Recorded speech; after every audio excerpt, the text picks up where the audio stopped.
Pengemudi wanita mencari mobilnya di tempat parkir. Secara tidak sengaja melihat suara aneh datang dari sudut. Dia naik untuk memeriksa. Menemukan seorang gadis dengan gaun pengantin merangkak di tanah. Terdeteksi suara gesekan. Gadis baik hati itu bertanya apakah orang lain membutuhkan bantuan. Tapi menunggu orang itu berdiri adalah monster yang sangat jelek dan menakutkan. Dia takut dikejutkan dan dengan cepat melarikan diri. Untungnya, kakinya panjang sehingga dia berlari sangat cepat. Jadi tidak lama kemudian monster itu tidak mengejarnya lagi. Tunggu setelah dia berlari ke tempat parkir. Bersembunyi di antara dua mobil agar tidak dikejar monster.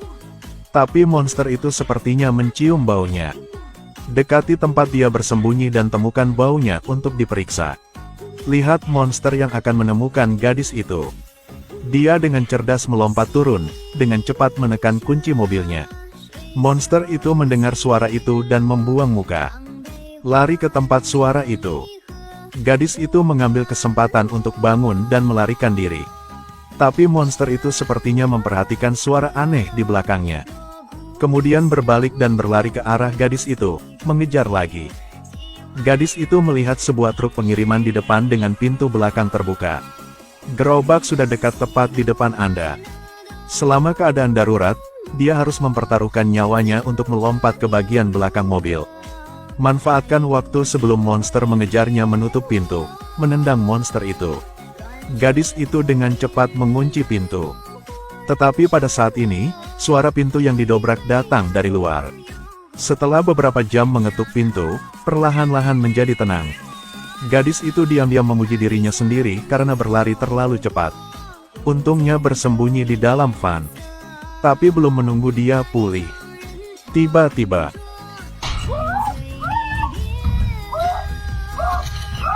monster itu menggunakan pukulan baja untuk membuat lubang di mobil. Lalu sobek lubang itu. Melihat monster itu akan merangkak di atas mobil untuk menyerang.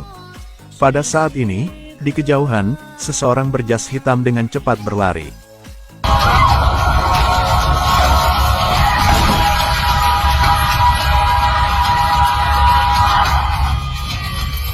Monster itu melihat perbuatan baiknya dihancurkan. Bersiap untuk naik dan memberinya pelajaran. Dia mencengkeram bahunya dan melemparkannya ke tanah. Lalu mengangkat monster itu ke langit dan membantingnya. Lalu tarik kakinya ke samping. Sekarang gadis di dalam mobil sedang melihat. Dari lubang yang baru saja dicabik monster itu. Lihat pria yang mengalahkan monster itu. Pria itu juga memiliki firasat untuk menoleh ke arah gadis itu. Tapi setelah melihat penampilannya, ada tatapan terkejut di matanya. Pria terkejut. Monster itu tiba-tiba menyerbu dan menjatuhkannya. Kemudian gadis itu tiba-tiba mendapat firasat, ada sesuatu yang menyembul di bagian atas mobil. Dia melihat seseorang menggunakan belati untuk memotong terpal di atap mobil. Membuat beberapa sayatan seperti cakar yang tajam. Apalagi ada percikan api seperti petasan yang jatuh. Satu saat kemudian terdengar suara keras. Gadis itu berbalik untuk melihat bahwa pria itu menurunkan pintu belakang. Sama seperti itu, mereka berdua saling memandang untuk waktu yang lama. Tiba-tiba dada gadis itu mengeluarkan rasa sakit yang tajam. Karena itu, dia sangat kelelahan hingga pingsan. Tunggu sampai gadis itu bangun. Menemukan diri sendiri berbaring di tempat tidur yang nyaman dan luas. Dia adalah Won Mi-ho, putri pertama konglomerat Korea. Karena konflik antara bisnis keluarganya dan aset bisnis keluarganya dua. Itu sebabnya bibi saya mengirim saya orang yang salah untuk mengoreksi satu pertandingan. Mobil yang dia kendarai tiba-tiba direm mendadak. Dia memprovokasi untuk mengajari orang-orang yang menghentikan mobilnya. Kemudian seseorang menyelinap kembali dan mempostingnya secara online. Menyebabkan penurunan tajam dalam harga saham perusahaan. Ayah memerintahkannya untuk membawanya ke sebuah pulau. Bekerja sebagai guru di sekolah tempat keluarga berinvestasi. Untuk sementara jauh dari opini publik. Tapi Mi-ho tidak tahu itu. Ini adalah pertama kalinya dia menginjakkan kaki di Pulau Jeju ini. Dia menjadi sasaran monster yang tak terhitung jumlahnya di pulau itu. Apalagi ada dua laki-laki. juga terikat padanya di pulau ini. Kisah cinta dimulai. Di tempat terpencil, Miho ingin memanggil mobil tapi tidak ada sinyal. Hanya melihat ke atas dan melihat sosok yang akrab. Dia menyadari itu adalah pengemudi pribadi yang menjatuhkannya di tengah jalan. Berpikir bahwa orang itu berubah pikiran jadi balik untuk menjemput. Tapi Miho menyadari bahwa jari-jarinya tiba-tiba berubah. Kemudian melihat ke wajah pengemudi. Menemukan pengemudi muncul dengan mata merah darah. Wajah penuh saraf. Apalagi dari mulutnya. Ada belatung yang membuat orang jijik merangkak keluar. Miho menendang pengemudi di belakang. Mencoba berlari cepat ke depan. Khawatir berlari di jalan akan disusul oleh pengemudi. Miho mengubah arah dan berlari ke dalam hutan keruh yang dalam di pinggir jalan. Tetapi pada akhirnya, pengemudi yang kerasukan setan itu masih mengejarnya. Apalagi, menggunakan kecepatan altar untuk mengejar Miho. Dia mencekiknya dan menekan pohon besar di sebelahnya. Melihat mulut pihak lain terbuka dan perlahan mendekati dia. Tiba-tiba sebuah siluet berlari dengan kecepatan tinggi muncul di antara Miho dan monster itu.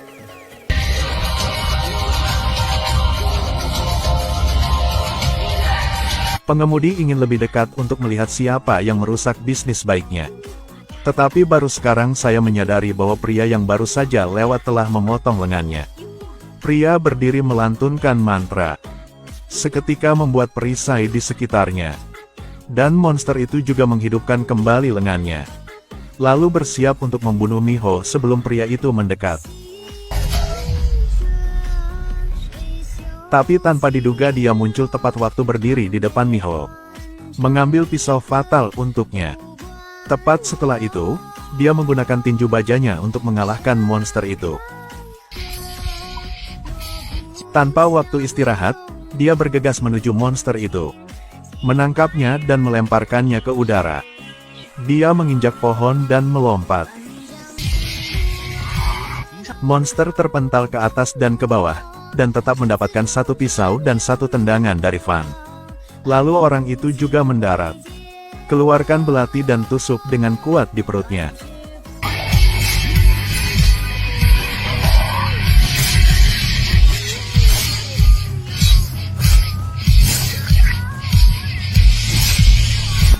Setelah ditusuk beberapa kali berturut-turut, monster itu akhirnya berubah menjadi batu dan terbang ke udara.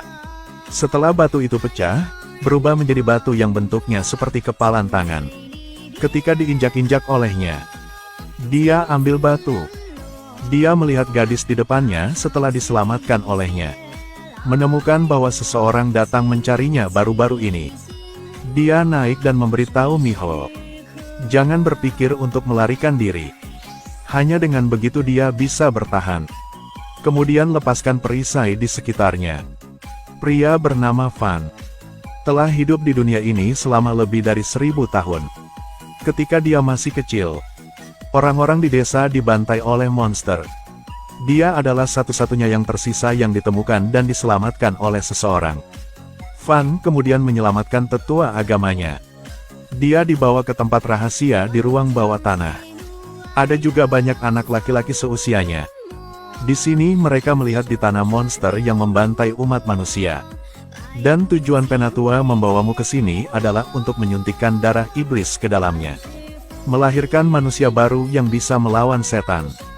Beberapa hari setelah disuntik darah setan, hanya 2 anak yang selamat. Satu di antaranya adalah Van. Yang lainnya bernama Gungtan oleh sesepuh. Mereka dianggap pengusir setan. Dilatih sebagai senjata pengusir setan yang berspesialisasi dalam menghancurkan setan. Di hari-hari berikutnya, keduanya harus menjalani pelatihan setan. Tidak sesuai dengan usia mereka. Dan Van juga pada hari pelatihan melihat gadis yang melilitnya dari kehidupan ke kehidupan. Miho ada di ruang tunggu bandara. Saat ini, seorang satpam datang ke dadanya untuk memeriksa. Apa yang sedang kamu lakukan? Jawab apa yang sedang kamu lakukan. Penjaga lain dengan cepat datang dan menariknya keluar.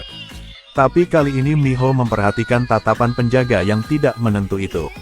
Lalu satpam berlari menghampiri dan menyarankan untuk diangkat oleh orang tersebut. Langsung meninju dia. Miho tahu orang ini adalah monster yang datang mencarinya. Dia berjuang untuk memberitahunya untuk tidak mendekat. Penjaga lain di belakang monster itu menggunakan tongkat listrik untuk menyerangnya. Miho memanfaatkan kesempatan itu untuk segera berlari keluar dari ruang keamanan. Tapi dengan sangat cepat monster itu menyelesaikannya. Penjaga menggunakan tongkat listrik untuk menyerangnya. Juga cepat dikejar.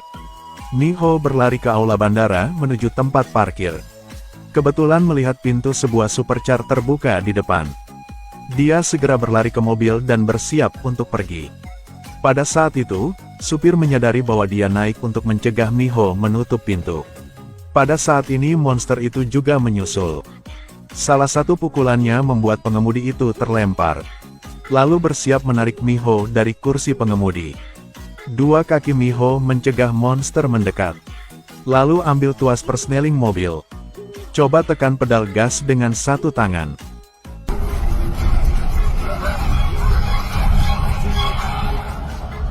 Tapi saat Miho mengira dia telah menendang monster itu, tetapi masih berjalan di landasan pacu bandara. Melompat dari atap Miho yang bergerak. Lalu Miho mengemudikan mobilnya di jalan. Bawa monster itu untuk membakar jalan selama beberapa puluh kilometer. Monster itu tiba-tiba naik ke sisi mobil. Ke jendela di kokpit Miho. Cakarnya menghancurkan kaca depan pintu pengemudi. Sekarang palang di depan sudah berubah menjadi patung batu. Miho berada dalam situasi di mana 1000 pound tergantung di rambutnya ketika dia menemukan keajaiban ini. Namun pada akhirnya mobil tersebut tetap menabrak marka jalan. Mungkin inilah alasan patung batu itu muncul lebih awal. Miho keluar dari mobil tanpa kerusakan apapun. Miho juga menyadari bahwa monster di kejauhan berdiri. Dia segera kabur. Dia berlari ke kamar kosong di dekatnya untuk bersembunyi. Merasakan monster berjalan melewatinya. Ketika firasat monster telah pergi, Miho ingin bangun dan mencari tempat persembunyian baru. Karena tidak hati-hati menginjak batu dan mengeluarkan suara, langsung mengagetkan monster yang masih belum pergi jauh. Jadi satu orang satu setan memulai maraton. Tapi monster itu dengan cepat menyusul Miho. Saat monster itu hendak menyerang Miho, itu ditusuk di dada oleh benda keras dan dibuang. Ternyata orang yang menyelamatkannya 2 kali sebelumnya. Penyihir pengusir setan telah tiba. Awalnya, Miho melihat Fan seperti sedang melihat monster. Tapi sekarang melihat Fan, dia melihatnya sebagai orang yang baik. Sepertinya dia adalah sahabatnya. Fan maju untuk melawan batu yang dilempar monster itu. Lalu buru-buru maju untuk melawannya secara langsung. Fan melemparkan rantai besi itu ke jalan dan melilitkannya di lehernya. Melemparkannya ke udara dan kemudian menariknya ke tanah.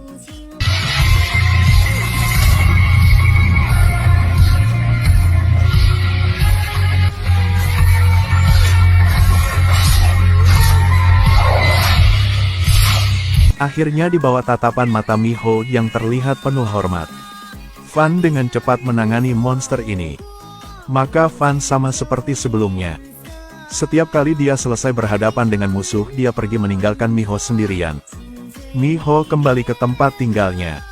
Memikirkan kembali melihat monster berturut-turut akhir-akhir ini membuatnya tidak bisa tidur. Jadi Miho minum secangkir obat penenang. Dia hendak istirahat ketika tiba-tiba mendengar suara aneh di luar jendela. Dia membuka tirai ke teras untuk memeriksa. Pada saat ini, siluet melewati tubuhnya. Ketika dia menoleh dan melihat ke belakang, Fan datang ke kamarnya. Ternyata Fan muncul di sini karena dia menemukan ada setan di dekat tempat Miho. Miho bertanya pada Fan kenapa hantu-hantu ini terus datang mencarinya. Fan tidak menjelaskannya padanya. Miho meminta Fan menjadi pengawal terdekatnya. Dan dia akan secara sukarela memenuhi persyaratan apapun yang Fan tetapkan. Tapi Miho mengambil kontrak perekrutan dan memberikannya pada Fan. Fan bangun. Dia menolak untuk menandatangani kontrak ini. Melihat Fan dengan keras kepala hendak pergi, Miho segera naik untuk menghentikannya. Maka tolong tetap di sisinya malam ini. Setelah mengatakan itu, Miho duduk di samping tempat tidur. mulai menggambarkan kengerian yang dia alami sebelumnya. Tapi harus mengatakan, obat penenang tadi bekerja. Miho tidak tahu apa lagi, langsung tidur. Menunggu sampai keesokan harinya. Ketika dia bangun, Fan tidak terlihat. Tetapi begitu dia bangun, dia berlari ke meja. Ambil kontrak perekrutan tadi malam, berikan pada Fan. Yang membuatnya bahagia adalah ada tanda tangan Fan di atasnya. Membiarkan arus kas kontrak kosong. Fan tidak menulis jumlah tertentu. Tidak akan dia melakukannya secara gratis. Mungkin dia butuh sesuatu. Apa yang bisa saya berikan padanya? Namun, Fan kini berada di tempat terpencil yang dipenuhi tanah berbatu. Mengingat beberapa ratus tahun yang lalu ada siluet seorang gadis. Dan dia tahun itu. Hanya karena dia memiliki darah iblis di dalam dirinya. Tiba-tiba dijelek-jelekkan. Dia tidak bisa mengendalikan membunuh gadis dia.